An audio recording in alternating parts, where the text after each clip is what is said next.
দফা এক দাবি এক মুখ্যমন্ত্রীর পদত্যাগ, কারণ তিনি তো নাটের গুরু। এখানকার মুখ্যমন্ত্রী, এখানকার প্রধানমন্ত্রী, তিনি আইন রচনা করেন, তিনি জাতীয় সঙ্গীত রচনা করেন, তিনি সব কিছু পারেন, তিনি আলাদা পতাকা তৈরি করেন, তিনি সীমান্ত খুলে রাখেন রোহিঙ্গাদের জন্য, তিনি বলেন বাংলাদেশে কেউ আক্রান্ত হলে আমি নিয়ে নিব, মানে পররাষ্ট্র দপ্তরও উনার। অর্থাৎ সেই বলে বলিয়ান হয়ে কেষ্ট যা করেছে, কেষ্ট সিকিউরিটি সাইগল যা করেছে, পার্থর কচি বান্ধবী অপা যা করেছে, শাহজাহান যা করেছে, সন্দীপরাও তাই করেছে। বিরূপাক্ষকে তুললেও তাই পাবেন, অভিজ্ঞকে তুললেও পাবেন। কতটুকু বয়স? কুন্তল শান্তনুর বয়স কত?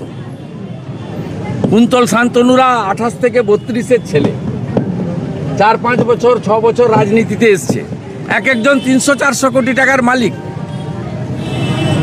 তাই অভিজ্ঞদেরও পাবেন, বিরূপাক্ষরও পাবেন, এই গোটা ব্যবস্থাটাই পাবেন, কারণ কর্তৃর ইচ্ছায় কর্ম হয়।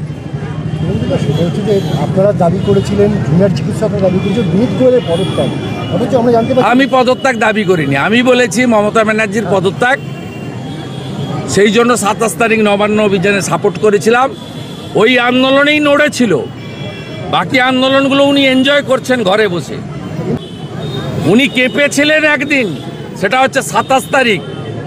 ওই কাঁপুনিটা যদি ভবিষ্যতে দিতে পারেন, তাহলে মমতা ব্যানার্জি নড়বে, টলবে, পালাবে।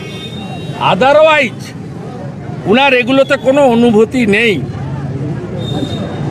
যিনি ডাইরেক্ট মাইকে, ইলেকট্রনিক চ্যানেল, প্রিন্ট মিডিয়াকে থ্রেট করেন, কখনো প্রতিনিধি পাঠানো বন্ধ করেন, কখনো টকশো থেকে কান থেকে হেডফোন খুলে দিয়ে বেরিয়ে যান, এই যে উদ্ধত্ত দম্ভের বহিঃপ্রকাশ, তারপরেও সব মুসলমান ভোট নিয়ে আর কিছু লোকের অভাবের সুযোগ নিয়ে তিনি ভোটে যেতেন, তাই তার দম্ভটা এই জায়গায় গেছে। নিগৃহীতার বাবা মা তারা জানিয়েছেন যে তাদের কাছে পুলিশ এসেছিল, সাদা পোশাকে এসেছিল এবং আমাকে কিচ্ছু জানাতে হবে। তারা বলেছেন যে আমি টালা থানাতে কৌস্তব বাগচির ফোন থেকেই তার বাবাকে ফোন করেছিলাম।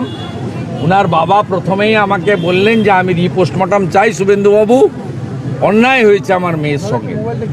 কথা বলতে বলতে বলে এই আমার মেয়ের দেহ নিয়ে বাড়ি চলে গেছে। দিয়ে আপনি ছাড়ুন, আমি আইমিন পেশার সিপি নহলে বিপদে পড়বেন, আপনাদের এটা বলতে হবে, বাধ্য করা হয়েছে। বিনীত গোয়েল, ইন্দিরা মুখার্জি, অভিষেক গুপ্তাকে গ্রেপ্তার চাইছি, গ্রেপ্তার চাইছি। We all are waiting for Supreme Court hearing and judgment day after tomorrow. ঠিক আছে? মাকুমুলরা যাতে আমাদের দেশের গরিমাকে এ আজাদি, এ আজাদি, আজাদি, আজাদি করে ভারত মাতাকে কোনোভাবে ছোট না করতে পারে, কারণ সবার আগে দেশ। তাই এই ইমোশন, আবেগের মধ্যে এ আজাদি, এ Azadi, লড়কে লেঙ্গে Azadi, not related with the incident of RG Kar. We want justice, justice for RG Kar. দফা এক দাবি এক, মুখ্যমন্ত্রীর পদত্যাগ।